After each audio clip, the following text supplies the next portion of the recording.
están ustedes? Muy buenas noches, bienvenidos a Estado Nacional. Esa entrevista, o sea, la entrevista de la tercera de hoy domingo, que fue presentada ayer en la tarde, más el video del constituyente Rodrigo Rojas Vade, ha sido uno de los golpes del fin de semana, pero no el único. Connie, buenas noches, ¿cómo estás? Muy buenas noches, y para hablar sobre esto estamos ya en contacto con el coordinador de la Comisión de Ética de la Convención Constitucional, Marcos Barraza. Marcos, muy buenas noches. Buenas noches, Marcos. Hola, buenas noches. Soy uno de los coordinadores, somos dos. Co-coordinador, ¿no? Co-coordinador. La otra es la compañera María Elisa Quintero, también coordinadora. Perfecto. Marcos, veíamos ya, ¿cierto?, este video, sabemos que usted lo ha visto varias veces y que incluso entiendo yo, que llamó al mismo Rodrigo Rojas Vade. Él admitió no solamente que no tiene la enfermedad, que le sirvió como plataforma electoral, también hoy día renunció, ¿cierto?, a la mesa de la Convención Constitucional, pero sigue la duda sobre la mesa. Yo le quiero preguntar a usted como coordinador, como uno de los coordinadores de la Comisión de Ética, ¿debe renunciar Rodrigo Rojas Vade a la Convención? ¿Puede seguir él en la Convención Constitucional? En estricto rigor, quiero precisar algo. El video lo he visto una vez y ahora lo acabo de ver que ustedes lo estaban transmitiendo. No más que eso. En segundo lugar, el reglamento, lo que está operando hoy día, yo coordino la Comisión de Ética, que es provisoria y transitoria. En consecuencia, tiene como mandato generar un reglamento definitivo. Y en el intertanto, es decir, mientras no exista este reglamento definitivo de ética, que se aprobó por la Comisión, pero tiene que ser sometido al Pleno de la Convención Constituyente, opera el reglamento de la Cámara de Diputados, que fue un acuerdo de mayoría que operó en el Pleno de la Convención Constituyente. Si nos remitimos a las normas del reglamento de la Cámara de Diputados, en estricto rigor, no hay sanciones, tanto en el reglamento de la Cámara como en el que definitivamente se va a aprobar, que impliquen renuncias o remociones de la condición de constituyente. No es lo del margen de las atribuciones que tenga la propia Convención Constituyente. A los constituyentes les asisten otras normas en términos de remoción, que son normas equivalentes o iguales a las que asisten a las diputadas y a los diputados en términos de desafuero y otros. Para efectos de sanciones al interior de la Convención Constituyente, no asiste, no corresponde. Marco, no puede ser esto. Marco, claro, la mentira en cuanto a que no tiene cáncer puede ser una cosa, pero si vamos a lo formal, se falsearon documentos que los convencionales que ustedes tuvieron que formalmente presentar, como por ejemplo el estado de situación financiera de cada uno, donde allí se altera la realidad y donde dice que tiene una deuda de 27 millones por unas quimioterapias, que sabemos que al no tener cáncer no se las ha hecho. Entonces, hay una falsificación de un instrumento público. ¿Eso no amerita una sanción? Sí, pero en el ámbito de las sanciones que pudiese aplicar dentro de la Convención Constituyente, esto podría quedar tipificado como problemas de honradez, fe pública, actos que tienen impacto en el funcionamiento de la propia Convención Constituyente. Y las normas son sanciones pecuniarias, amonestaciones escritas. Eventualmente, si esto estuviera adscrito al reglamento definitivo que está por darse y que se va a someter a discusión, pudiese incluso tener remoción del cargo de vicepresidente, que es algo que él ya de manera voluntaria realizó. Pero en ningún caso una destitución. Para eso otro mecanismo, y ese mecanismo es que debiese iniciarse una causa judicial, eventualmente ser desaforado, pero es un trámite externo a la Convención Constituyente. No es normas propias de cómo pueden ser desaforados o desaforadas las diputadas y diputados, que es equivalente. Entonces es distinto. Ahora, respecto del mérito de esto, básicamente tendrá que evaluarse, pero no corresponde dentro de la Convención Constituyente entre pares asumir una decisión de esas características. No está contemplado. No está contemplado, pero yo le quiero preguntar a usted, que me imagino que tiene, sí, una opinión al respecto, Marcos, como constituyente y como coordinador también de la Comisión de Ética. Alguien que ha engañado a los electores, a los chilenos, a sus colegas, a usted también, ¿tiene la capacidad ética y moral de redactar la nueva Constitución que va a regir el futuro de nuestro país? ¿Qué cree usted? Mire, yo lo voy a responder de esta manera. Yo creo que el impacto de la revelación que ha hecho Rodrigo está en tres dimensiones. Y de ahí voy a responder lo que usted pregunta. El primero, yo creo que hay un daño emocional bastante importante en universos de personas que depositaron confianza y que vivieron una mentira. Tanto pacientes que viven cáncer como personas que votaron. Y eso tiene un impacto en la confianza, porque hay gente que esperaba probablemente que hubiese un comportamiento ético distinto en cuanto al estándar de la política y que la constituyente se espera que así sea. En segundo lugar, hay un impacto político táctico. La derecha intenta empatar sus responsabilidades en materia de falta de ética, de probidad, de corrupción, de roles y responsabilidades en violaciones a los derechos humanos, sea por silencio, por cómplice, y genera una brecha, genera un problema, digamos, porque se busca empatar y se le da argumento a la derecha para que debilite. Y en tercer lugar hay una dimensión humana, porque yo vi el video ahora, lo vi en una oportunidad más, y lo que señala Rodrigo es que padece otra enfermedad, que no es del caso hipotetizar, y que no quiere contarla por el estigma social, que es una dimensión humana. Dicha eso, yo no quiero pontificar respecto si él tiene la calidad o las atribuciones o el mérito para esto. Esa discusión no me gusta. Pero, me gusta, Marco, pero sí muchos miembros de la convención han hecho juicios y han cancelado miembros de la convención por distintas razones. Razones distintas, sí. Algunos las catalogarán más graves, menos graves, lo que fuera. Pero no es la misma actitud de decir, no soy yo quien para no entrar a juzgar. Estamos en un momento donde algunos se han erguido como con mayor autoridad moral sobre otros. Pero a mí me gustaría que tú, cuando refieres respecto de otras situaciones, las dijeras concretamente. Sí, lo que pasa es que yo no quiero que comparen decir que una falta o un delito es más grave que otro. Sencillamente, cuando estamos apuntándonos con el dedo, es que algunos tienen autoridad moral sobre otros, para que puedan hablar o no hablar, pertenecer o no pertenecer.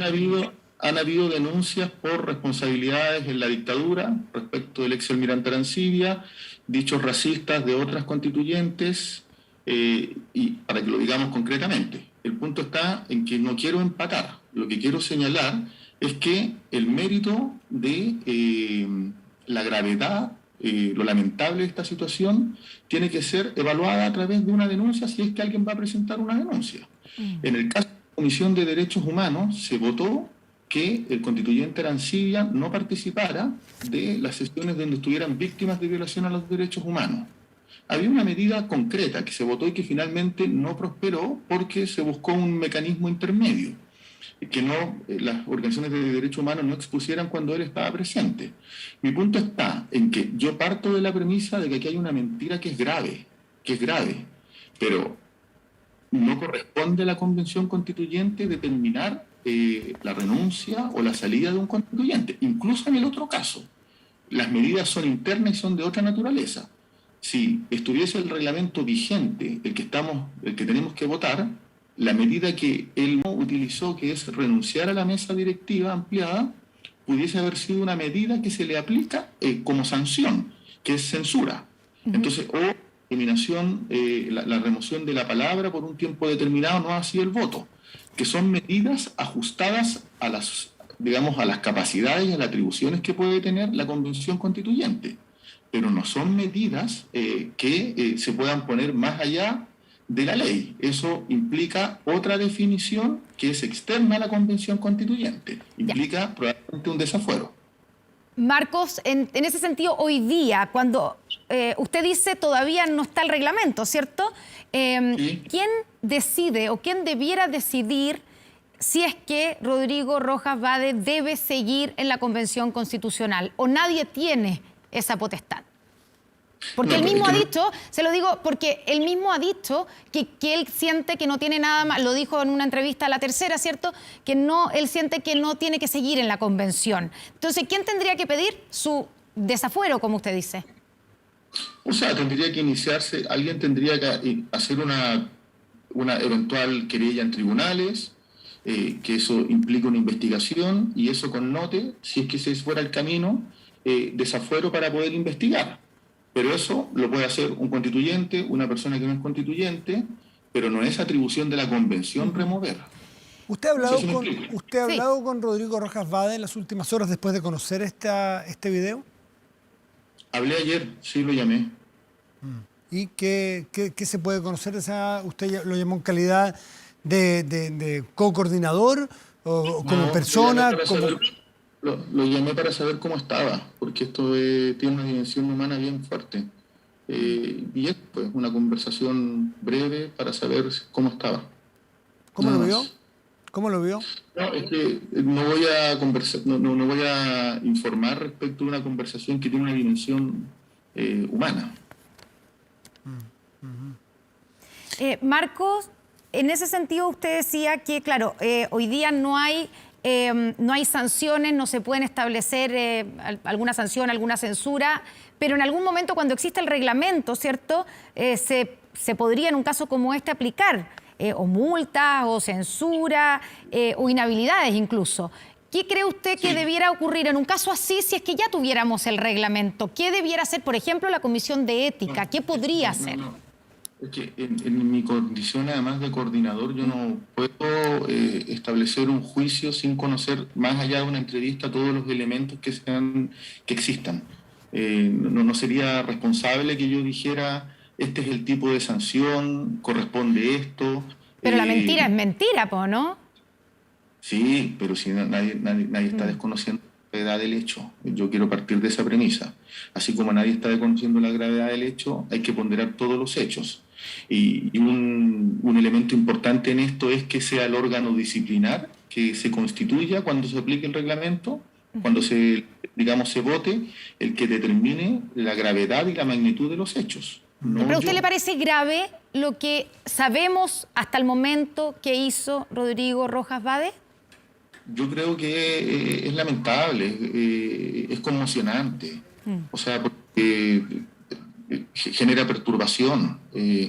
Esto, yo creo que muchos constituyentes, además del pueblo, de la gente que votó, debe estar muy perturbada en términos emocionales, porque es una noticia, una revelación muy fuerte, o sea, que daña la confianza. Si yo estoy de acuerdo con eso.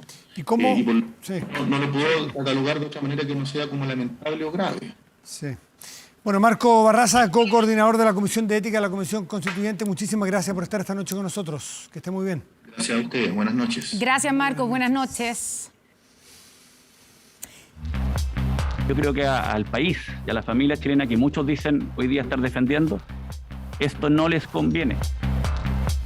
Las aseguradoras de pensiones hoy no garantizan pensiones dignas, con retiro o sin retiro. Esperamos poder revertir esto en la sala. La verdad esperamos poderlo revertir porque nos preocupan las consecuencias de este cuarto retiro. El sistema previsional chileno no existe. Es un rásquese con sus propias uñas. Es evidente que estamos frente a una presión inflacionaria que hemos visto los últimos meses y por eso sería tan negativo un cuarto retiro. Esto va a perjudicar por los próximos 70 años las pensiones de Chile. Es muy probable que nuevos retiros de ahorros previsionales lleven a los distintos agentes a considerar que está ocurriendo un cambio estructural en la base de ahorro de la economía, provocaría múltiples efectos negativos difíciles de cuantificar, pero cuyo impacto sin duda será grande y muy persistente.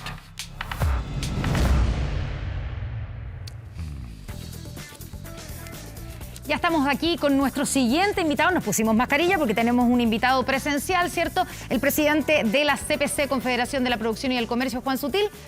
Muy bienvenido, muy buenas noches por estar aquí. Muchas gracias, Connie. Muchas gracias. Me imagino que habrá visto el video de Rodrigo Rojas Vade, que es un tema que a todos nos ha conmocionado. Vio usted la entrevista de recién. ¿Qué le parece a usted que debe ocurrir con un convencional que comete una falta como esta? O sea, me parece mucho más grave la opinión de Marcos Barraza que la opinión de lo que pasó, porque lo encuentro débil. Si hubiera sido distinto, se hubieran tirado pero encima de otro convencional. Y aquí él no condenó un hecho que es grave, que es faltar a la verdad, a la fe pública. Pero dijo al final que era grave, dijo que era lamentable, conmocionante. Sí, se lo sacaron con tirauzón, pero al final lo dijo. Pero además, él puede empatizar con lo humano, pero nunca le quitó gravedad al hecho.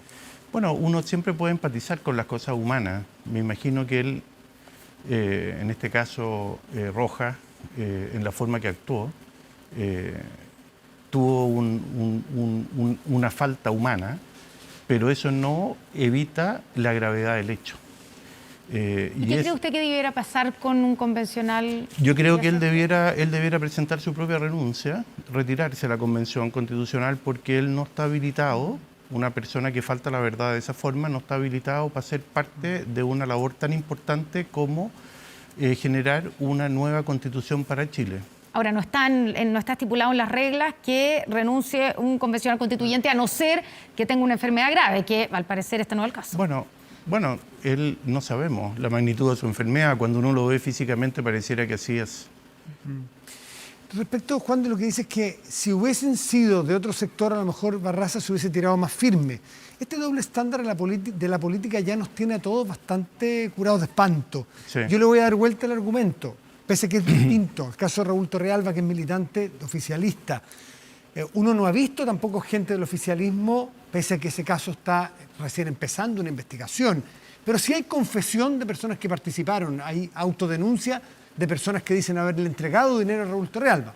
Insisto, el juicio recién empieza, no hay condena.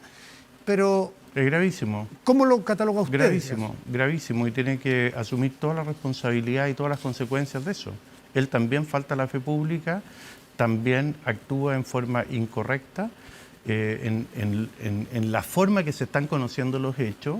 Lo que hay es un delito. Él comete un delito y que están fondos públicos involucrados, y eso es incorrecto. Y hay otra cosa que es muy importante, a juicio mío, que la política no puede permitirse que no haya renovación permanente. 24 años en un municipio se presta para situaciones tan complejas o tan incorrectas como la que estamos viendo, aquí y en cualquier otro municipio. Y sabemos que hay mucha corrupción en muchos municipios. Juan, ¿y qué le parece que sea un municipio de derecha el que caiga en estas prácticas? Se lo pregunto porque es un sector que hizo gárgaras con el caso de San Ramón, que fue protagonizado, ¿cierto?, por un exalcalde socialista. Y en general siempre se han vanagloriado un poco de ser administradores más eficientes de los dineros, de ser más pro incluso que la izquierda. Bueno, ¿qué quiere que le diga? Ya le dije, lo encuentro inaceptable. Yo creo que aquí no hay medias tintas. Para mí, la confianza es la base fundamental para construir una sociedad. Y a mí me han criticado, incluso en un programa, me acuerdo estando Matías en ese programa, cuando yo hablé del mundo anglosajón, y se me tiraron todo encima. Y el mundo anglosajón es mucho más probo, mucho más directo, mucho más claro, y estas cosas suceden menos. ¿Usted cree que eventualmente una persona como Raúl Torrealba, si se comprueba lo que se está acusando, debería terminar en prisión? Por supuesto.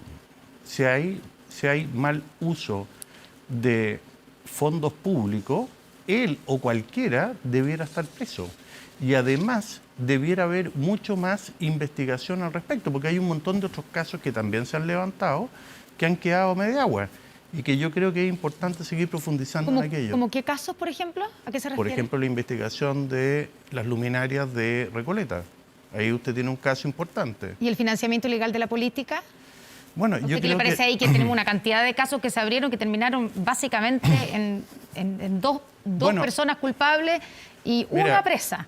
Yo tengo una entrevista que me hizo la Mónica Rincón, que está ahí en CNN, y yo le toqué este punto. Ella me lo planteó y yo le dije, bueno, Mónica, convengamos que el día que se empezó a investigar el mal financiamiento de la política del sector de izquierda, hasta ahí llegó. Entonces yo creo que esto no debiera tener doble estándar, como dice Matías. Aquí debiera... También se dejó investigar involucrados de los dos lados. El caso de SQM era transversal. Bueno, sí, pero eso es gravísimo. Ahora, yo me quedo con lo positivo. Lo positivo es que se cambió la ley, la presidenta Bachelet tuvo la fuerza de hacerlo, y hoy día tenemos otro sistema que financia la política, que es mucho más transparente, es mucho más transversal, le da mucho más acceso y se corrige ese problema. Antes de cambiar de tema, ¿usted conoce a Raúl Torrealba? ¿Lo ha tratado? No. Ya, o sea, lo he visto, he estado por ahí en algún lado. No tiene una relación personal con él. Ninguna. ¿Y se declara sorprendido o usted había escuchado cosas tendientes a actuaciones de este tipo? Muy sorprendido, muy sorprendido. Antes de pasar al tema del cuarto retiro, Juan, hablábamos del financiamiento de la política. ¿Usted ha aportado en campañas a candidatos? Sí. ¿A quiénes? ¿A cuáles? Bueno... La última, por ejemplo, primaria, las últimas elecciones primarias. No. ¿Y en la última elección presidencial? Por supuesto. Y le aporté a mucha gente y fui muy criticado. Incluso le aporté a gente que a mí me parece muy valiosa y que fui criticado por aquello. ¿Y en la que viene va a aportar?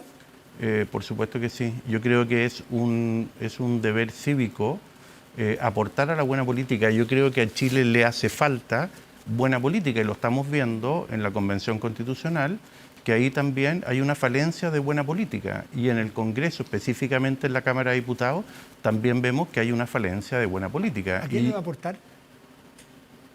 Bueno, a muchos candidatos, no he tomado la decisión aún. ¿En la presidencial le va a aportar a uno o le va a aportar a más de uno?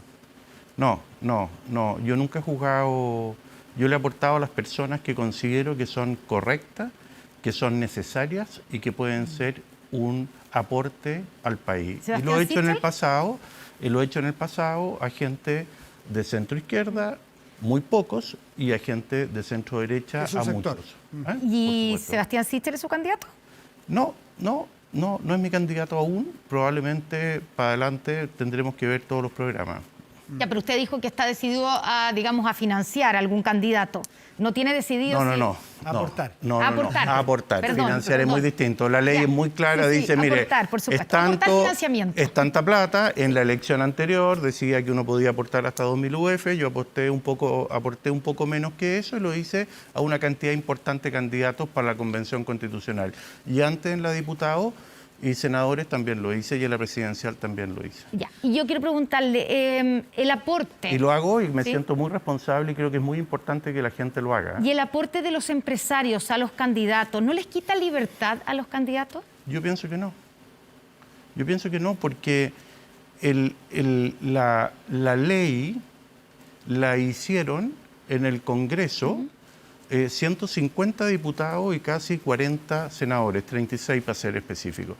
Y diseñaron una ley a propósito de una propuesta que hace el Ejecutivo en aquello entonces, la presidenta Bachelet, y dice, mire señor, esto tiene que ser transparente y se tiene que hacer de esta forma. Entonces para mí no puede haber doble estándar.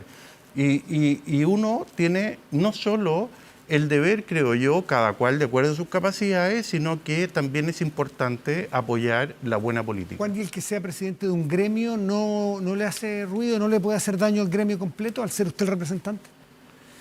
Mira, yo creo que no, porque si tú lo miras, hay muchos empresarios, pequeños, medianos, que hacen los aportes en forma transparente y yo creo que eso es positivo. Si todos rechazamos lo que ocurrió en el pasado, pues bien, tenemos que permitir que se haga una correcta asignación de recursos. Porque en el pasado hemos visto casos, ¿cierto?, que están en la justicia, donde diputados o algún senador recibió plata de una empresa y después terminó legislando en favor de esa empresa. Eso lo hemos visto. Bueno, por eso le pregunto si no quita libertad.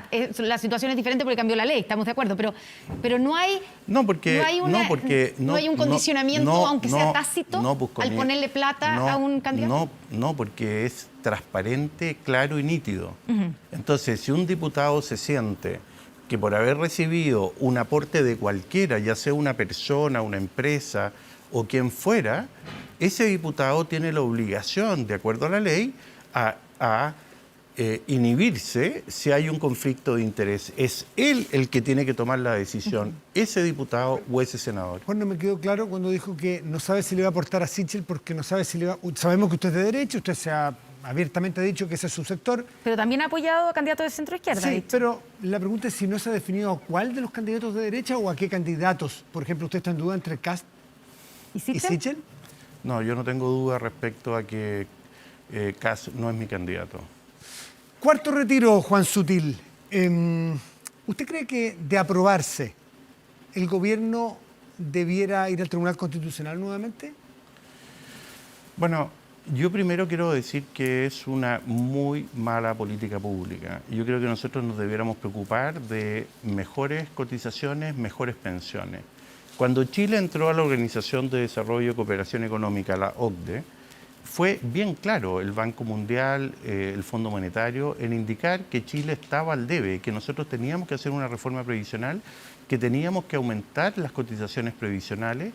Hay una reforma previsional en curso, en negociación, que está estancada, y yo creo que esta es la peor política porque atenta contra los recursos de los propios trabajadores y trabajadoras. Y además es totalmente extemporáneo porque el gobierno, y en este caso el Estado de Chile, que somos todos nosotros, ha hecho un esfuerzo muy importante y el IFE se ha prorrogado hasta el mes de diciembre. Entonces, cuando uno dice lo que las familias necesitan, las familias más vulnerables necesitan, están hoy día asistidas con un IFE para todos los hogares del Registro Nacional de Hogares. Entonces, yo digo, ¿qué sentido tiene de seguir destruyendo los ahorros previsionales de los trabajadores y las trabajadoras? No tiene ninguno. Y además es una política pública que tampoco se dice, pero como país, todos nosotros nos vamos a tener que hacer cargo de asumir ese costo de esos recursos que no están. Y finalmente, Connie, las personas más vulnerables, las 3 millones de personas que ya no tienen un centavo, son las personas que hoy día están siendo apoyadas con el IFE. ¿Usted cree en la gestión política del gobierno para enfrentar este cuarto retiro? Porque las últimas veces terminó cediendo y proponiendo un proyecto propio. Yo creo que primero hay una responsabilidad de los legisladores, ¿no es cierto? Y ellos debieran decir, oye, aquí no corresponde. Y no corresponde... Pero ya hay algunos que han dicho que van a votar a favor. Pero bueno, hay dos del sector, digamos, de... Bueno, pero podrán recapacitar y se podrán... Así como el candidato Boric dijo que rechazaba el cuarto retiro y como que le han flaqueado un poco sus convicciones, bueno, él tiene la oportunidad hoy día de volver a encauzar su discurso y no promover una mala política pública. ¿Y el gobierno con sus propios parlamentarios? El gobierno debiera, ¿con sus qué? Con sus propios parlamentarios. Por supuesto, alinearlo y rechazar una política pública. Pero ya hay dos que dijeron que van a votar a favor. Me parece muy mal. Me parece mal porque es un voto inmediato. Es salir a buscar una cámara, es salir a buscar una posición que le puede dar un rédito de corto plazo y no está pensando en el gran daño que le hace en el largo plazo a las pensiones y a las futuras pensiones que van a tener. ¿Pero usted confía en que el gobierno puede dar vuelta a esa situación? Yo espero que así sea. ¿Y convencer, digamos, alinear a sus parlamentarios? Yo espero que sí y yo apelo a buenos políticos también de centro-izquierda que tomen la decisión de rechazar esto. A propósito de si usted cree que el gobierno puede liderar, ¿qué le ha parecido el liderazgo del presidente Piñera? Quedan 6 meses de gobierno, ¿qué nota le pone? Bueno, yo creo que al presidente de alguna forma quizás le ha faltado bisagra política para buscar entendimiento. Una buena expresión de eso fue ponerse de acuerdo en los mínimos comunes y generar una política más bien consensuada. Eso bajó la presión, hoy día ha permitido que la oposición ya no diga más que nada falta, que todo era letra chica. Tarde y mal, ese era el discurso, tarde y mal. Tarde y mal, decía la oposición. Se acabó. Pero llegó tarde el presidente Piñera con las soluciones políticas para aplacar las presiones. Yo creo que sin duda hubiera sido distinto si esto se hubiera enfrentado un poco antes. Y eso no significa que las ayudas no hayan llegado, porque el discurso también de la oposición muchas veces fue buscando un rédito político como siempre. Entonces las ayudas efectivamente fueron llegando y no se te olvide que hoy día esto está llegando prácticamente a 13 millones de chilenos y los que han perdido su trabajo, que es muy lamentable, fueron 2 millones, de los cuales hoy día han recuperado más de 1.200.000 personas su trabajo. Hablemos del trabajo. Algunos dirigentes empresariales se han quejado de que está muy difícil encontrar incluso, trabajadores. Un segundo, hay incluso un doble estándar, porque en algunos casos, recordemos que hubieron 400.000 personas en Chile que hicieron mal uso a través de una página web y obtuvieron un bono que no les correspondía. Se hizo alarde y ahí quedó. Que eran Entonces, empleados públicos, a eso se refiere. incluso empleados públicos que no le correspondía, haciendo uso de recursos públicos que sí pueden ser usados para otros. Entonces, yo creo que es el momento de que las cosas se enfrenten con la debida realidad y con la debida fuerza. Quiero preguntarle por el tema del empleo, porque hay algunos dirigentes empresariales que dicen que está muy difícil encontrar trabajadores para ciertas áreas. La pregunta es, ¿por qué la gente no quiere trabajar? ¿Es por las ayudas estatales, por el IFE incluido, o porque los sueldos son muy bajos y la gente ya no está dispuesta a seguir trabajando tanto por tan poco? No, yo creo que hay varias razones, Connie. Yo la he explicado en la radio en varias partes. La primera, cuando estábamos en fase 1, fue el propio Estado que nos prohibió trabajar a todos. Y las personas que tenían más necesidad o más vulnerables, el IFE nace para eso, para poderlos apoyar y decirle, señor, quédese en su casa. Después tú tienes una gran mayoría de mujeres que no tiene corresponsabilidad, que tienen que asumir solas y asumen con mucha fuerza, y que ellas hoy día no pueden trabajar precisamente porque no funcionan los jardines infantiles, no funcionan las escuelas y los liceos y los colegios, y se ven imposibilitados. Y ahí hay hoy día 400.000 mujeres que están sin poder realizar aquello. Y también está el legítimo derecho de algunas personas a protegerse o proteger a aquellas personas que son más vulnerables o que tienen preexistencia. Y finalmente hay personas también que deciden no trabajar porque con estas ayudas para ellos puede ser suficiente. Yo le preguntaba lo de los sueldos, se nos acaba el tiempo, pero Joe Biden en Estados Unidos, cuando le preguntaron sobre esto, él contestó, paguen más. Pero ¿No deberían pagar más los empresarios? Es que mira, hoy hay mucha gente que ha tenido que asumir costos muy altos para mantener su nivel de ocupación y vacancia de sus operaciones. Y eso se ve en el sector de la construcción, en la pequeña minería, en la agroindustria, en los alimentos, con mayor nitidez. Y por ejemplo, solo una cosa, podar un árbol que hace un año atrás valía, por ejemplo, 400 pesos, hoy día podar un árbol vale casi 700 pesos. Por lo tanto, los ingresos que las personas están recibiendo son muchísimo mayores hoy día que hace un año atrás. Me quedé pendiente con la nota del presidente Piñera y su liderazgo, ya que estamos prácticamente en la parte final de su gobierno. De 1 a 7. Bueno, yo creo que hay que ser justo también con el presidente Piñera, porque le ha tocado muy duro, ha tenido una oposición implacable que no le ha permitido de alguna forma avanzar en su programa de gobierno, y eso es una realidad muy grande. Y dentro de eso es muy difícil poder hacer un gobierno, pero sin embargo, ante toda esa adversidad, tenemos una economía que se ha recuperado, que vamos a crecer hoy día a sobre 11% según la cifra del Banco Central. Tenemos un manejo de la pandemia único en el mundo. Estamos como país habiendo sido el primer país quizás con las mayores ayudas de acuerdo a nuestras capacidades económicas. Póngale nota, Juan, antes de salir. No, yo creo que ponerle nota de 1 a 7 no corresponde. Yo creo que él ha hecho la mejor gestión dentro de lo que es posible. Juan Sutil, muchísimas gracias por estar esta noche con nosotros. Muchas gracias, Juan. Queda Buenas mucho noches. Estado Nacional, Sí. quedan otras entrevistas, queda un panel con los temas de la semana, que son muchísimos. Espérenos, ya volvemos. Ya estamos de vuelta aquí en Estado Nacional. Ya está con nosotros nuestro panel de invitados, un gran panel, pero antes de presentarlos y saludarlos, Matías, vamos de inmediato a un contacto con Rodrigo Álvarez, convencional constituyente y uno de los vicepresidentes de la convención. Rodrigo, ¿cómo estás? Muy buenas noches. Hola, ¿cómo están ustedes? Constanza, Matías, buenas noches para ustedes y por supuesto para todo el panel. Rodrigo, entrando en el caso inmediatamente de Rodrigo Rojas Bade, no solamente cómo evalúa el hecho, sino que qué podría pasar con él. Sabemos que dejó la vicepresidencia. ¿Podría dejar la convención también o eso no se sabe qué ocurre? A ver, en primer lugar, yo creo que es muy importante señalar que uno no juzga a personas, pero sí puede opinar sobre hechos que son extraordinariamente graves desde el punto de vista político, jurídico, histórico. Como tú señalabas, ya se confirmó su renuncia a la mesa directiva. Yo creo que eso era absolutamente necesario. fue aceptada por parte de la mesa en esta tarde esa renuncia. Y bueno, la definición de qué ocurrirá con su futuro en la convención es una materia que tiene que decidir él. Tú sabes que hay una serie de elementos jurídicos para esa análisis, esa determinación. Yo mismo señalado que sentía que se tenía que retirar de la convención.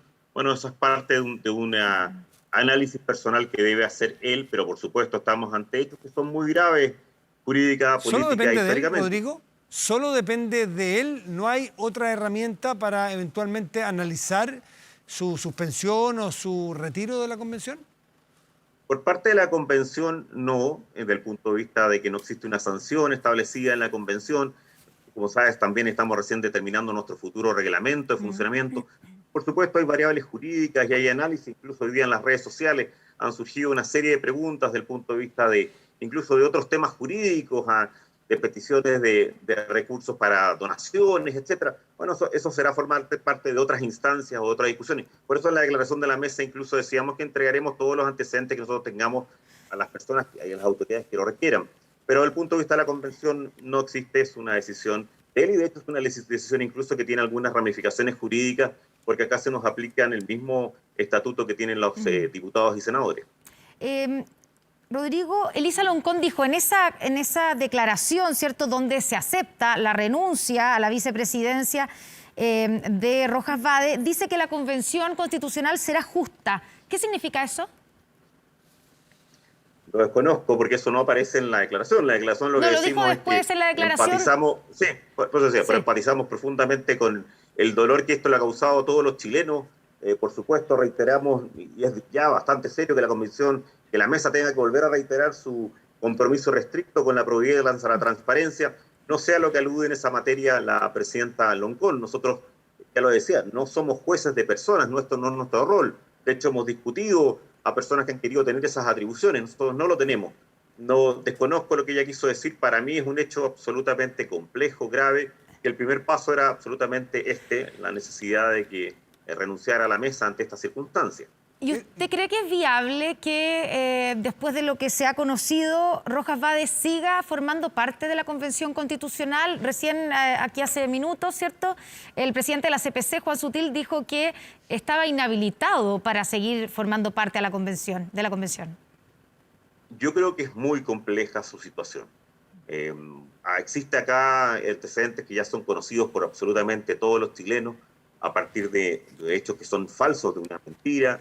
Hay elementos propios de la campaña política, está la confianza de sus electores. Yo creo que también hay que pensar en la situación en que están aquellas personas que perdieron en las candidaturas con el convencional Rojas Vade. La verdad es que es una situación extraordinariamente compleja. Yo creo que ese consejo que se da a sí mismo de que se sentía que tenía que retirar de la convención, quizás sería bueno que lo analizara en detalle, más allá de las posibilidades jurídicas de renunciar. Como ustedes saben, la renuncia es solamente en caso de una enfermedad grave y así calificada por el Tribunal Constitucional. Pero más allá de esa figura jurídica, yo creo que estamos ante una situación... ¿Y qué debiera pasar si él toma la decisión? Desde la confianza que tiene la gente, la confianza que tienen los propios convencionales constituyentes, la seriedad y la estabilidad del trabajo. Así que yo espero que Rodrigo, que insisto, no quiero hacer ningún juicio valorativo personal, espero que siga evaluando y analizando esta situación. ¿Cómo se podría reemplazar el cupo de Rodrigo Rojas Vade si él decide dejar la convención? Ese es un problema real, Matías, desde el punto de vista jurídico. Tú sabes que estamos hablando de derecho público. Porque él fue elegido como independiente finalmente. Y no está clara si hay una norma para reemplazo a los independientes. De hecho, te quiero señalar que en el reglamento que estábamos trabajando se coloca una norma para el reemplazo a los independientes, que es distinto a lo de los partidos políticos. Se coloca una norma. Pero incluso eso es discutible, porque es la Constitución la que no tiene una fórmula de reemplazo a los independientes, ni en senadores, ni en diputados. Y tampoco la tiene en consecuencia para los independientes elegidos en la Convención Constituyente. No hay una forma de reemplazo en este momento, y como te señalaba, incluso tal... Es tan claro es eso que en el propio reglamento se estaba tratando de buscar algún camino para lograr ese objetivo en caso de que hubiera que reemplazar a alguien. Marco Barraza dijo más temprano aquí que, digamos, la única fórmula como para que pedir un desafuero de Rojas Vade tendría que ser iniciar acciones legales. Por otro lado, digamos, le quiero preguntar si en su sector, en Chile Vamos, ¿tienen pensado algún tipo de acción para lograr eso? No hasta este momento, evidentemente hay muchos temas jurídicos que analizar. yo he visto también, no solo en redes sociales, sino que en declaraciones públicas, a muchas personas que han estado planteando distintos escenarios legales, tanto desde el punto de vista de la ley electoral, por un lado, también de las figuras o propias del Código Penal en general, y probablemente en los próximos días va a haber análisis en esa línea. Yo creo que ya es suficientemente grave esto que ha ocurrido en las últimas apenas 24 horas. Ya la primera decisión me parece que era la necesaria, la salida del convencional Rojas Vade de la mesa, su renuncia que fue aceptada hoy día a media tarde. Perfecto. Le queremos agradecer a Rodrigo Álvarez por haber estado esta noche aquí en Estado Nacional. Gracias, Rodrigo. Buenas noches. No, muchas gracias a ambos y saludos al panel. Y que estén muy bien. Gracias. Y saludamos de inmediato a nuestro panel. Nicolás Izaguirre, muy buenas noches. Gracias por estar aquí. Hola Matías, hola. Catherine Martorell, también muchísimas gracias. Macarena Lobos, gracias por estar aquí. Gracias a ustedes por la invitación. Y por este otro lado, Isabel Pla, muy buenas noches, gracias por estar aquí. Giorgio Jackson, diputado, ¿cómo están? Muy buenas noches. Muy buenas noches, gracias por la invitación. Bueno, quedemos la palabra para este mismo tema. Sí. Rojas Vade, Isabel Pla, ¿qué debiera pasar? ¿Cómo lees tú lo que está ocurriendo? Yo varias cosas. Me gustaría ir al fondo también. Este es un tema muy delicado, muy grave, porque lo de Rojas no es una anécdota. O sea, se está dando de esta forma parte de un mapa en una convención que tiene una misión muy importante, una misión suprema, como es escribir una nueva constitución, ¿cierto? Y una convención con una mayoría construidas, entre otras, por un candidato electo como Rojas Vade, que engañó a la ciudadanía, 18.000 electores, porque tiene 18.000 votos, ¿verdad? Entre otros temas que han pasado. Una mayoría construida también con una lista del pueblo que en 2 o 3 meses ha demostrado que en vez de venir a salvar a la política vino, al parecer, como a deteriorarla mucho más. Entonces a mí lo que me gustaría muchísimo es también que especialmente las autoridades de la convención, la presidenta Elisa Loncón, el vicepresidente Jaime Baza, que son las cabezas de la mesa de la convención, también, ¿verdad?, ejercieran el liderazgo en el sentido de no acusar un desprestigio, una campaña de desprestigio a la convención, sino que también poner ojo y poner un mensaje muy importante para la opinión pública en aquellas personas que contribuyen al desprestigio de la convención. Yo sigo creyendo en la convención y sigo teniendo esperanzas en el trabajo que va a hacer, pero es muy importante también que quienes lideran esa convención, Elisa Loncón y Jaime Baza, ejerzan un liderazgo y no, ¿verdad?, intenten justificar de alguna manera, como hemos estado viendo durante el día de hoy en las redes sociales, lo que hizo esta persona. Giorgio Jackson, Rodrigo Rojas Vade, ¿debe seguir en la Convención Constitucional después de esto?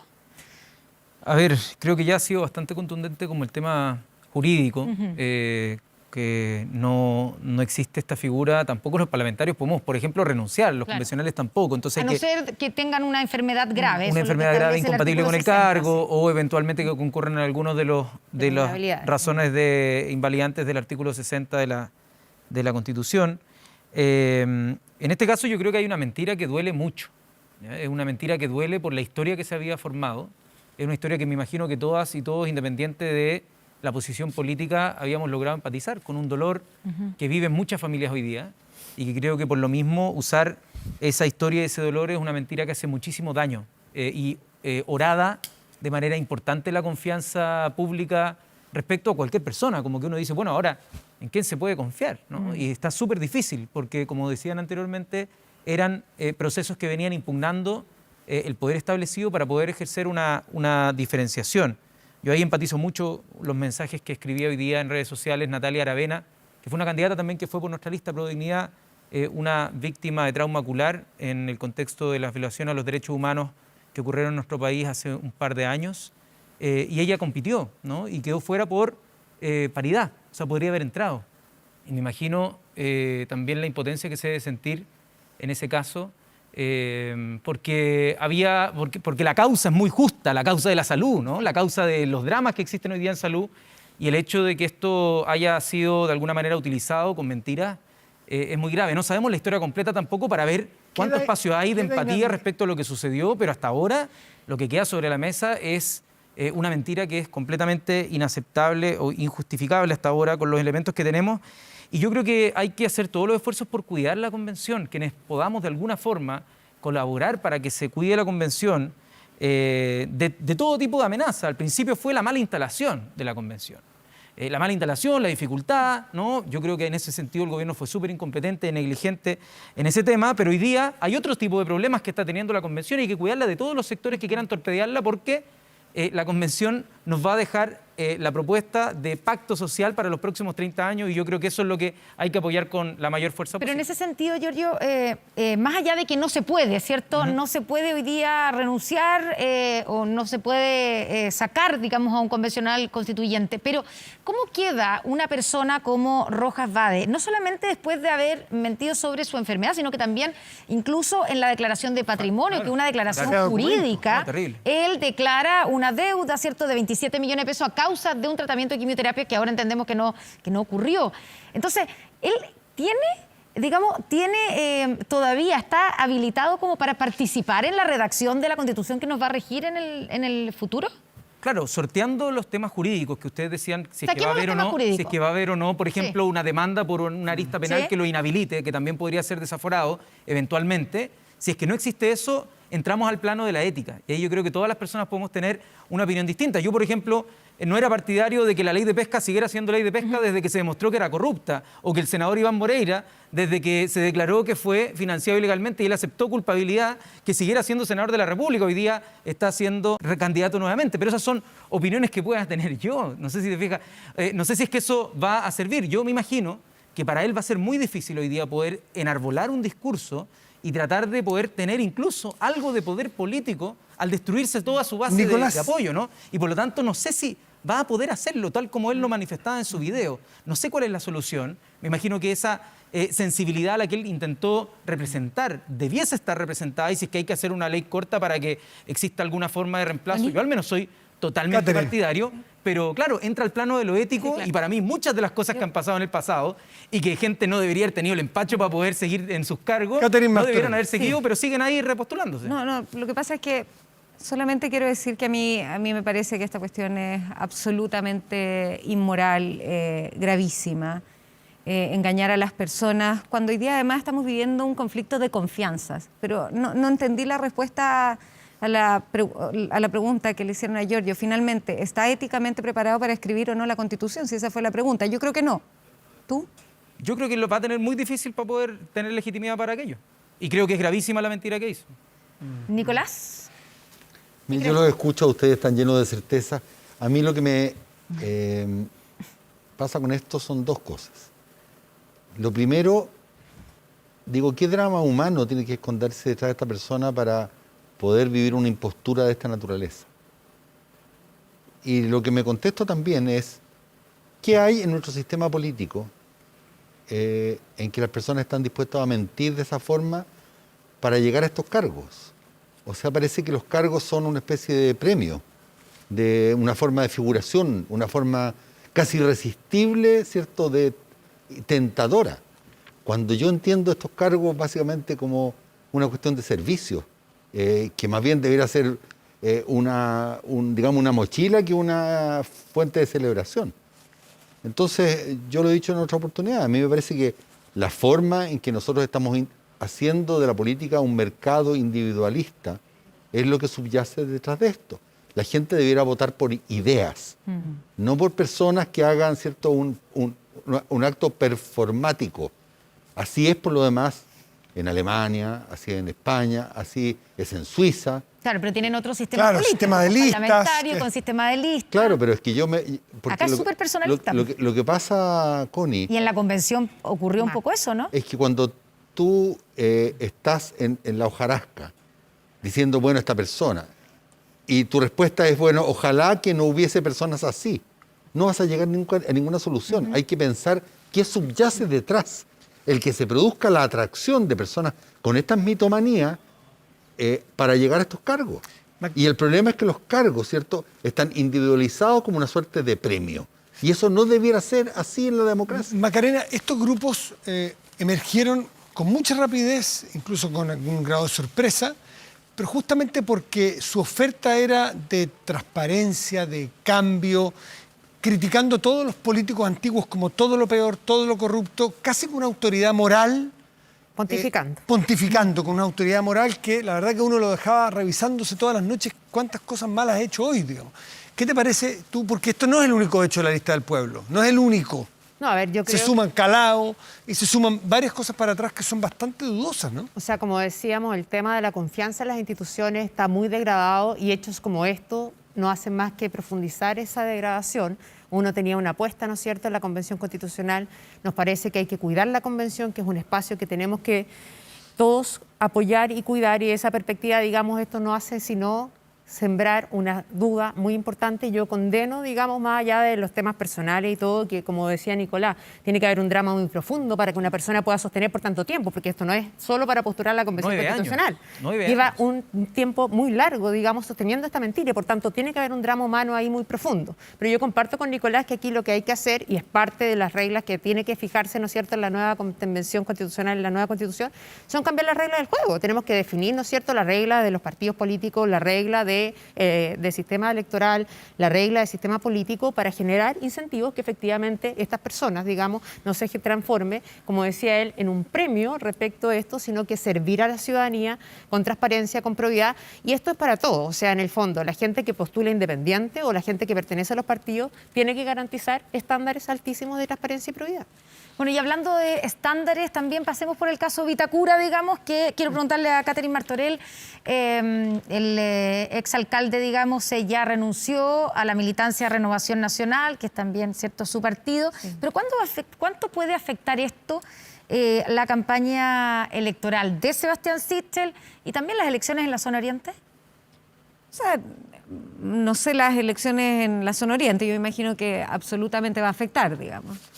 Pero yo creo que en general estamos frente a una situación que nos ha llevado a esta nueva forma de tener que mirar la política y nos ha obligado a todos a estar planteándonos reformas importantes en que ya finalmente hemos visto cómo la corrupción pasa transversalmente. Y yo creo que en esto hay que ser sumamente claro. O sea, caiga quien caiga, se tiene que investigar profundamente, se tiene que saber todo lo que ha pasado, no solamente hoy día en Vitacura, sino en todos los casos de corrupción que conocemos.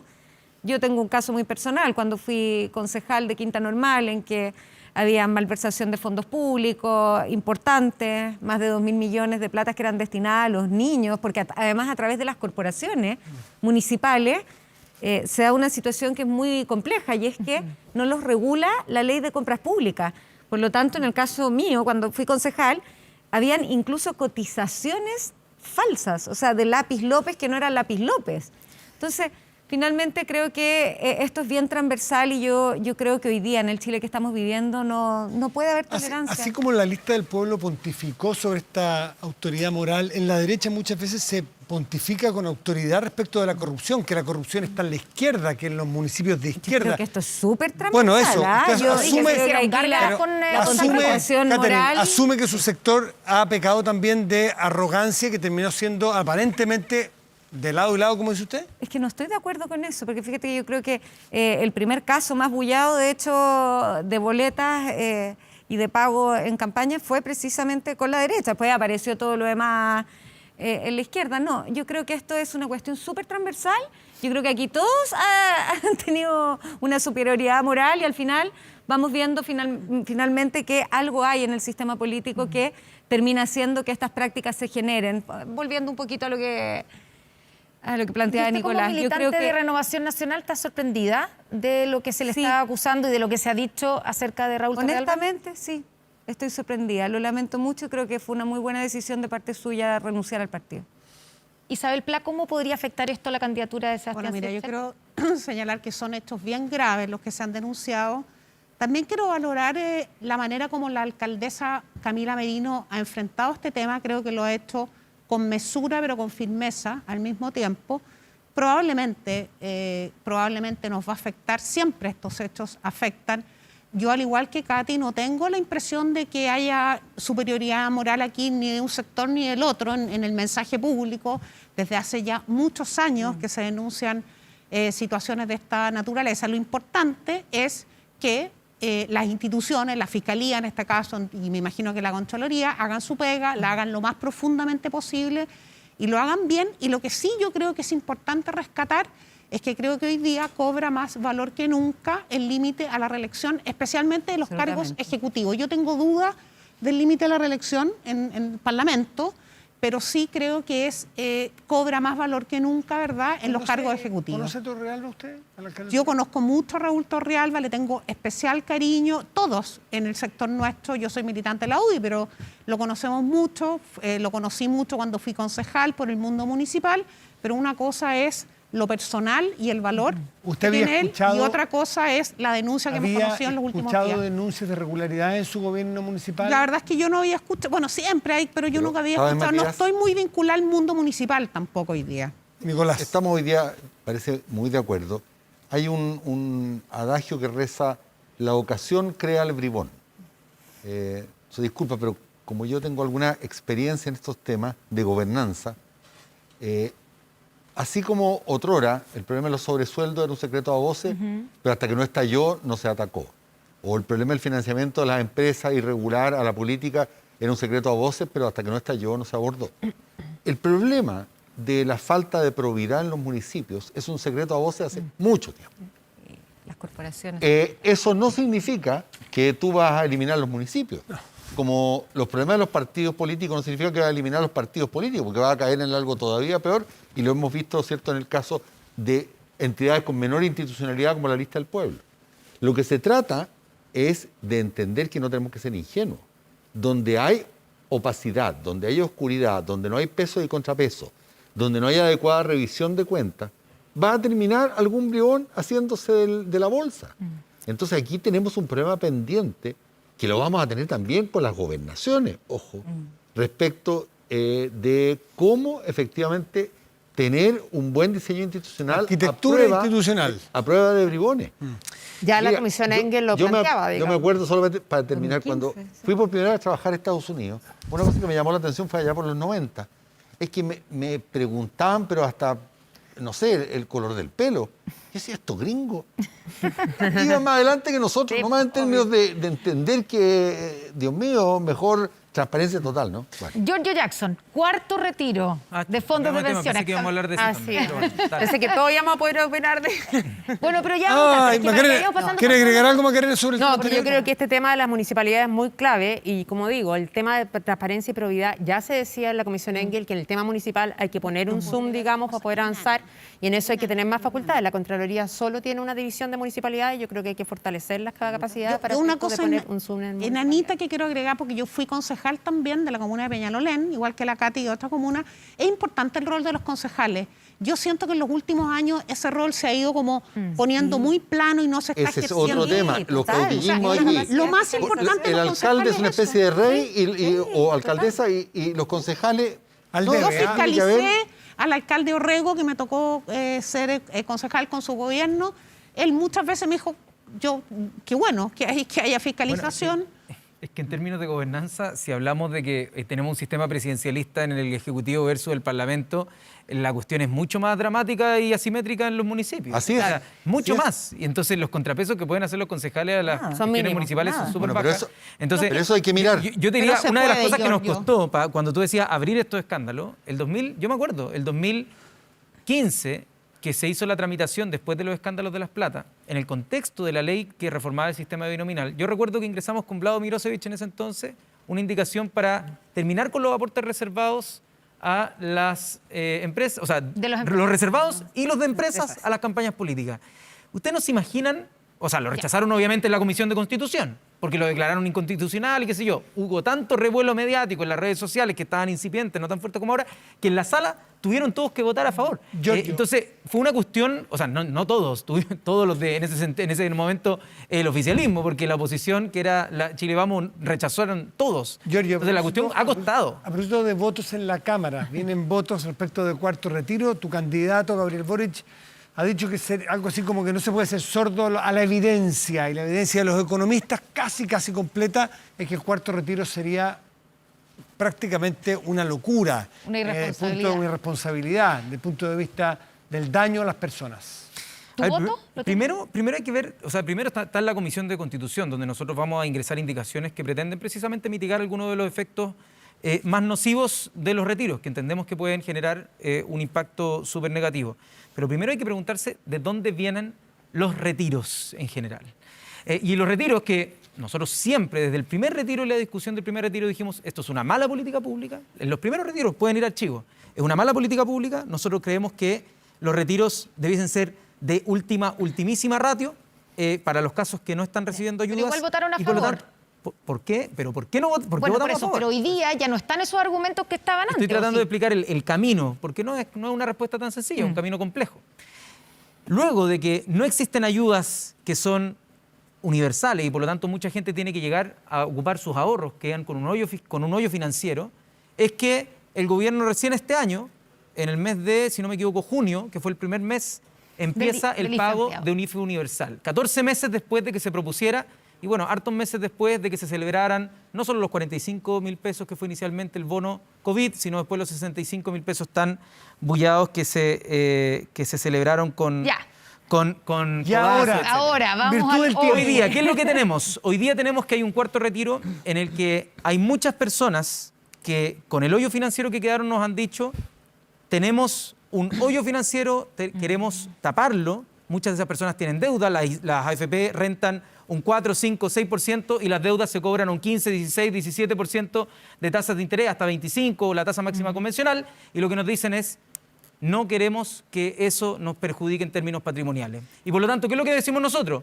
Tratemos de ver cómo no impedirle a las personas que le han repetido durante 40 años o 30 y tantos años que la plata es suya, cómo lo hacemos para tratar de mitigar los efectos en vez de oponernos a algo que las personas hoy día con tanta fuerza están disculpe, que tenemos que repartir la pelota.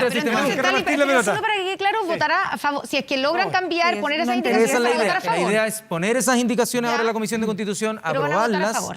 y para mitigar los efectos macroeconómicos y que de tal manera que las personas puedan, que lo necesitan, puedan hacer uso. Catherine Martorell. Catherine, yo quiero preguntar de inmediato, Catherine, en virtud del tiempo. Si Paulina larga la Núñez, explicación en si realidad. Paulina Núñez aprueba el cuarto retiro, ¿cierto? Como ya lo anunció, y sale electa senadora por Antofagasta, ¿ella va a ser senadora de un eventual gobierno de Sebastián Sichel o usted la deja fuera del conglomerado y fuera del gobierno? Ya, pero antes solo responder, yo creo que un poquito porque creo que esto es súper importante. También voy a hacer una historia. Yo creo que hoy día, de verdad, todos los expertos, y si no, aquí que me corrijan, están diciendo que esto va a perjudicar a las personas que más lo necesitan. Van a subir los precios, porque la inflación es eso. Vamos a terminar finalmente con pensiones más paupérrimas de las que ya tenemos. Van a quedar 5 millones de personas sin pensión. Y no son las personas que más lo necesitan hoy día. Entonces mi pregunta es, ¿por qué en vez de estar hablando de agregarle indicaciones al cuarto retiro, no estamos hablando de una reforma previsional en serio? O sea, a mí me pasa que creo que seguimos haciendo este tipo de adecuaciones. Tampoco había voluntad de hacer una reforma previsional en serio, porque tenemos diagnósticos Macarena Lobo claros. puede decir No, pero harto se de sigue, eso. tenemos diagnósticos claros hace bastante tiempo y estamos O sea, empantanados. yo llevé durante el gobierno de la presidenta Bachelet una reforma Y si uno ve ustedes el programa de rechazaron, Sebastián pero bueno. Sichel, es más de lo mismo en realidad. O sea, porque No, retrocede, más de lo mismo. retrocede ¿Puedo decir algo respecto sobre inclusive a la propuesta del presidente Por supuesto, Piñera. pero yo solamente quiero que responda Que la pregunta de responda- Catherine Martorell acerca de porque usted no ha logrado, o su candidato, convencer a todo el sector. Hay dos, por lo menos, diputados, ¿cierto? Ahora, que ya lo primero dijeron- que quiero decir de mi candidato que es el único que se ha pronunciado en serio. Porque yo creo que eso es súper importante decirlo. En el fondo... No, tú yo- puedes no compartir las apreciaciones de los otros candidatos, pero no decir que no son serios. No, dije que no era serio, perdón. Dije que se ha pronunciado en serio respecto a este tema, que ha fijado una postura. A eso me refiero. ¿Y Yana Proboste? También No ha la fijado una postura. No, pero no ¿Cuál la es? hemos escuchado. ¿Cuál es la postura? Termina de contestar y yo... Ya. Bueno, porque... Y se cuestiona mucho el tema de los parlamentarios de Chile Podemos Más, de qué tan alineados están. Y finalmente, nosotros sabemos que hay alrededor de un 90% de parlamentarios nuestros que van a rechazar. Pero a mí me pasa con las otras candidaturas, que finalmente hoy día tenemos a Giorgio Jackson aquí diciendo, mira, yo voy a aprobar, pese a que su candidato dice otra cosa. Ya, pero hágase y en el cargo caso de de la Paulina, de los propios. en particular... yo espero realmente que ella recapacite, que lo piense bien. Ella es una mujer muy importante para Renovación Nacional, además a la que le tengo un aprecio personal, este fue un chat interno, pero creo ¿No se que... pasó usted a algunos pueblos con lo que le escribió? ¿No hay una presión a la libertad de una autonomía de un parlamentario en el momento de A mí votar? me pasa que creo que aquí hay proyectos políticos que tienen que ser serios y cuando nosotros queremos tener de verdad un proyecto político y también es parte de lo que hemos vivido. O sea, ha sido súper evidente lo que ha pasado con el gobierno hoy día y cómo uno trata de sacar adelante un proyecto político y si no tiene en cosas esenciales, en pilares, porque obviamente existe la libertad de los parlamentarios de tomar decisiones, sobre todo en lo valórico. Pero aquí hoy día estamos hablando de algo que, que debiese ser una reforma y que impacta en la vida de las personas muchísimo. Entonces, en ese sentido, donde nosotros tenemos una mirada, un proyecto político de este nuevo ciclo político y queremos que Paulina esté dentro de él. Macarena Lobo, usted quedó ahí por contestar ¿Cuál es la sobre su postura de candidata. Yanna Proboste? A ver, Yanna Proboste ha Porque sido... escuchamos a Marcelo Mena, pero Sí, no a ella. acá todos hemos hecho historia, yo también voy a hacer historia. La candidata Proboste ha sido clara y categórica, yo también lo dije hace 2 semanas acá. O sea, siempre ha estado en contra del retiro. Todos aquí hemos coincidido que es una mala política pública. ¿Por qué llegamos al retiro? Porque efectivamente el gobierno no actuó oportunamente y lo hizo de manera mezquina y se abrió la posibilidad. Pero en el cuarto, digamos ahora. Ahora tenemos, ¿no es cierto? Luego Yanna Proboste encabezó el tema de mínimos comunes justamente porque consideramos que esa es una mejor solución que los retiros. De ahí salió su candidatura, de hecho. Eso porque tuvo la capacidad, ¿no es cierto?, de convocar y construir acuerdos, que yo creo que es el diálogo y es el liderazgo que nosotros queremos. A mí no me parece, digamos, un liderazgo que en definitiva amenaza a los parlamentarios o que, o sea, uno espera que un presidente de la República que va a tener que relacionarse de manera permanente con el Parlamento, que es otro poder del Estado, tenga el respeto. ¿Te parece un liderazgo que no puede controlar en el fondo o que no puede tener un proyecto común con sus parlamentarios? No, me parece bien, pero yo creo que el Porque liderazgo tiene que ser convocante y al diálogo, no una amenaza, no me voy a sacar la foto y todo. Yo, eso es la diferencia que tengo. Lo entiendo, pero solamente quiero decir que yo prefiero un liderazgo de verdad con un proyecto político que un liderazgo que dice algo y que después sus parlamentarios votan por lo más popular. Macarena y luego Nicolás, por favor. Para aclarar la postura de servidora. Sí, un momento. No, claro, y por eso hacía la diferencia entre lo que es el retiro y el proyecto en concreto, porque ella también es parte del Parlamento.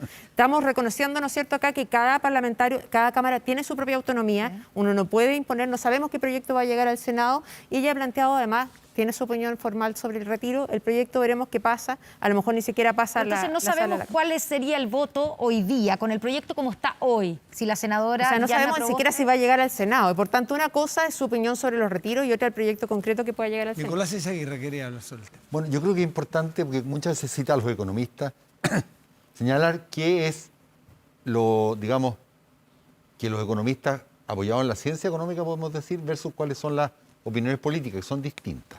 Y los economistas solemos pasarnos de rosca y a partir de lo técnico dar una opinión política. Yo voy a separar las dos cosas.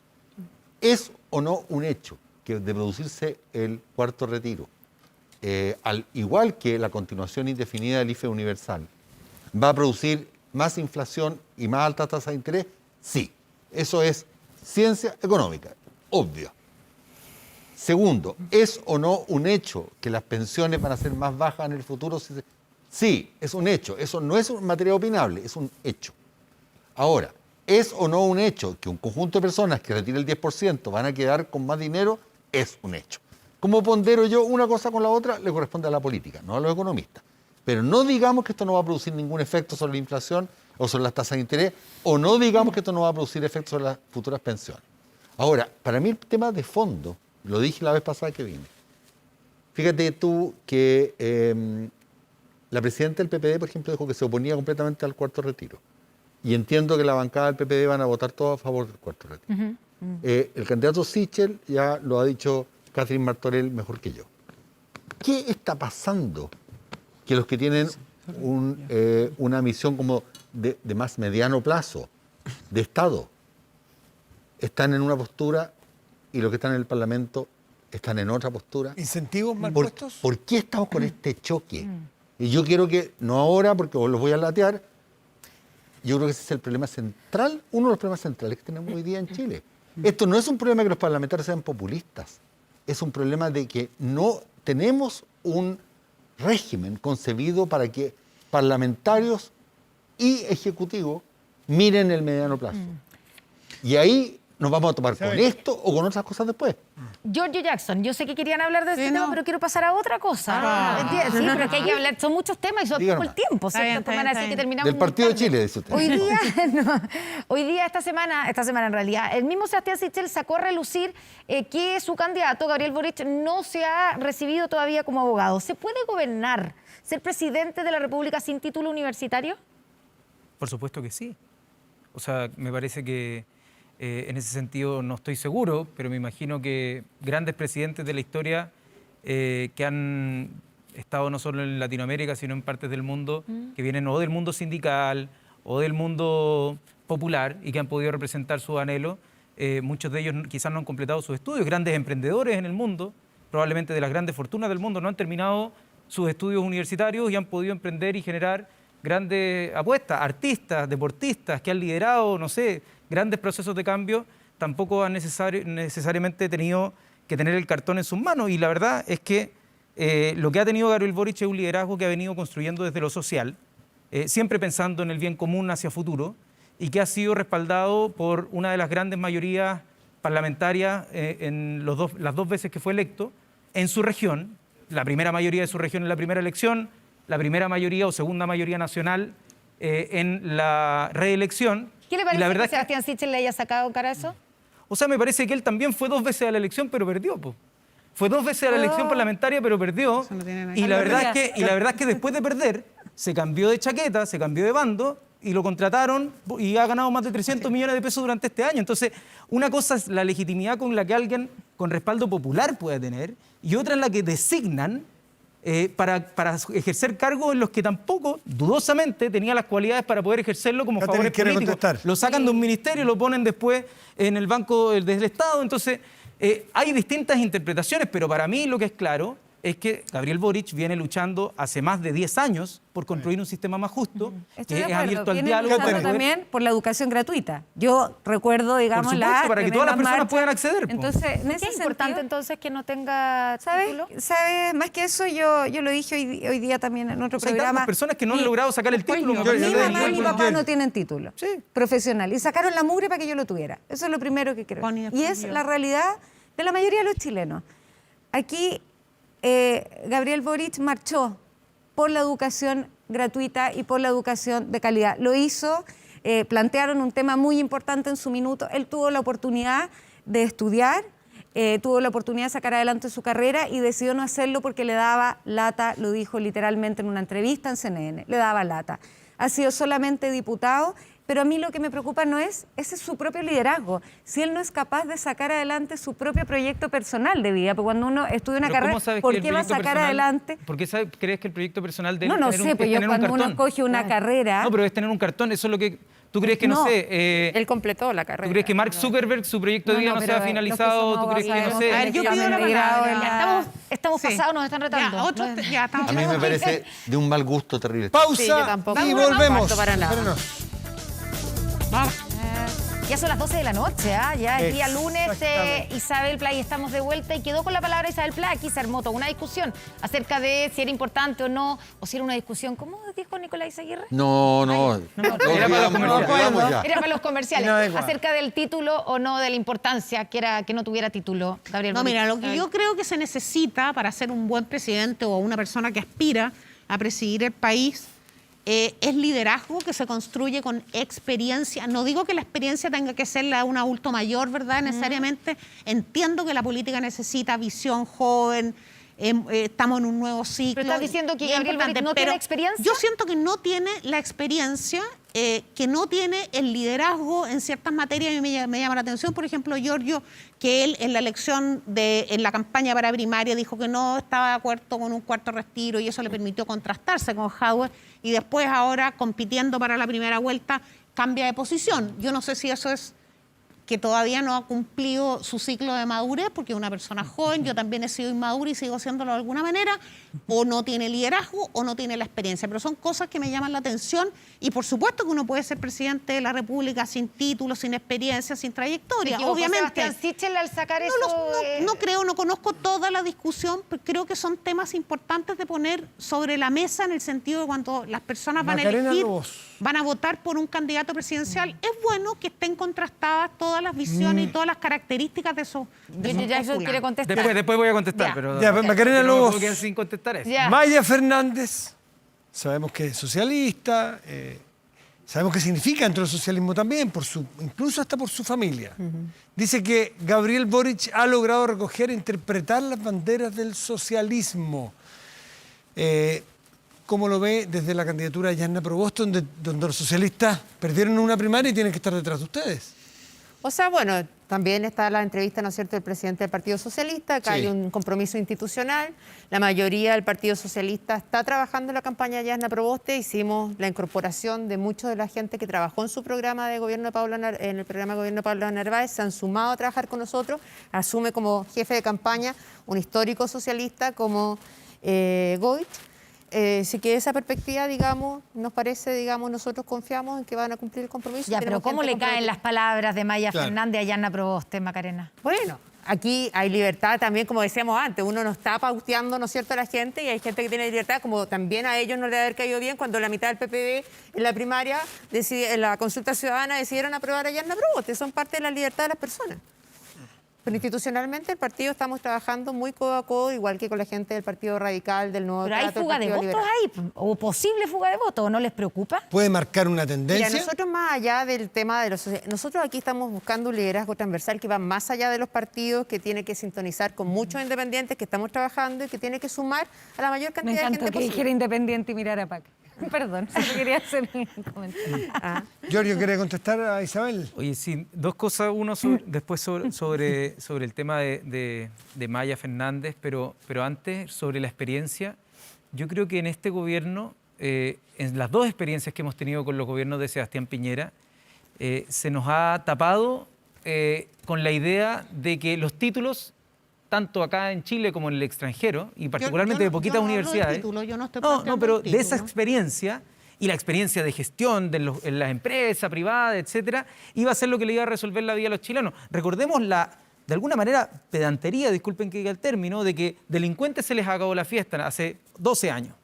¿Ya? En 20 días mucho más que en 20 años. En 20 años. Y todas las personas sabemos, y Catherine mejor que cualquiera, que los temas de delincuencia no se han resuelto, ¿no? Entonces, ¿de qué se refería a embarradas? Creo que el tema de venir a pontificar con un tipo de liderazgo, cuando en otros países, por ejemplo en Nueva Zelanda, que ha sido el país que mejor ha abordado la crisis sanitaria en el mundo, dicho por todos los expertos transversalmente, asumió a los 36 años una mujer que venía de una trayectoria de un periodo parlamentario y antes trabajaba en el partido, en la institución partidaria.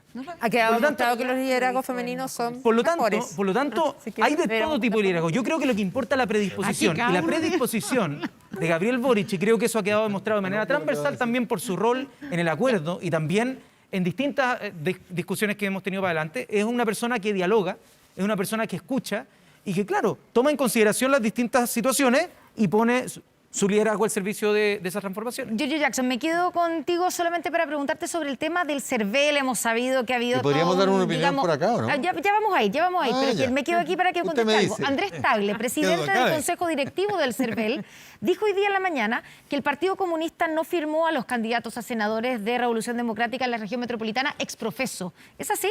No, no es así. Él yo creo que asume una intencionalidad donde no la vio y eso es sobrepasarse completamente de los límites de su cargo. Dijo, lo voy a citar, no hubo un problema de sistema, simplemente no los firmaron, como sí firmaron a sus propios candidatos y a los de comunes.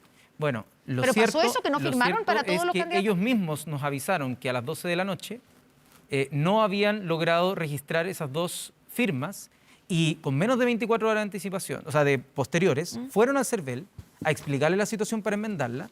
Y después había una rectificación completa y una predisposición absoluta. ¿Pero no es raro que solamente dejaron de firmar a los candidatos de Revolución Democrática? Nosotros no vemos ni una mala intención, vemos un problema que hubo de un clic específico. Hay varios problemas que han habido con la plataforma del CERVEL, por algo más de 1.300 candidaturas quedaron abajo. Nosotros creemos que muchas de ellas pudieron haberse salvado en sede administrativa y que el CERVEL debió haberlo sacado, sobre todo aquellas que la plataforma impedía firmar y que algunos partidos sí, es verdad, pidieron que les modificaran la plataforma, pero eso es una cuestión realmente insólita que debiese solucionarse en sede administrativa, pero si no, totalmente tiene que resolverse en Thyssen, si no sería un escándalo. Nicolás Izaguirre. Yo estaba en el tema anterior antes sí. que la Connie nos cambiara el tema. Como es su privilegio, por lo demás. Gracias por reconocérmelo. Es la tarea, no es mi privilegio, es la tarea que tengo que hacer. Bueno, pero privilegio es una la palabra privilegio forma bonita de decir. No sé si usted sabe privilegio, que son tareas. Ya, usted es un privilegiado. Va a hablar sobre la fuga de votos del Partido Socialista, digamos, de los socialistas. Usted va a saber socialistas. en un segundo más sobre lo que voy a hablar. A ver, adelante. Mire, a mí me parece que estar poniendo, con todo cariño, Isabel, requisitos de edad más allá de la ley. Pero si no he hablado de edad, dije, no digo que tenga que tener cierta edad. Lo dije explícitamente, bueno, Nicolás. Ok, Isabel. No, porque aquí estás hablando de algo que yo no dije. Me estás respondiendo algo que yo no dije. ¿Te entendí que había una situación de falta de madurez o entendí mal? Que no tiene que ver con la edad, por cierto. Ah, ya, era un juicio subjetivo sobre... Ah, Dios mío. Obviamente, la política entonces es subjetiva. borro, porque lo tuyo es una apreciación sí que es realmente subjetiva. Bueno, pero en el otro caso, obviamente Sichel dio el examen de grado y se tituló, y no Boric. Cuestión que la ley no exige como condición para ser presidente de la República. Entonces está haciendo una competencia de machitos. O sea, ¿quién tiene más títulos? Me parece realmente para una persona que quiere unir al país del peor gusto. Ya, y el tema de de Maya Fernández apoyando a Boric o con una idea de que los socialistas podrían sentirse más identificados con Boric. Yo dije claramente y usted me preguntó por qué lo aclara, cuál era la posición que yo sostenía respecto de mantener los compromisos institucionales. Muchachos, chicas, nos tenemos que ir. La hora nos pilla, así que les agradecemos a Nicolás, a Catherine, a Macarena, a Isabel y a Giorgio por haber estado esta noche con nosotros. Gracias. Muchas gracias. Y los vamos a invitar de nuevo en 2 semanas más, nos dicen, ¿ah? Aquí. Sí, el 19. El 19 de septiembre. El día de la ¿tienen algo que militar, hacer, no? yo ya... Ahí vamos. Muy buenas noches. Estamos en off. Y gracias por venir. Chao. Muchas gracias. Que tengan una buena semana.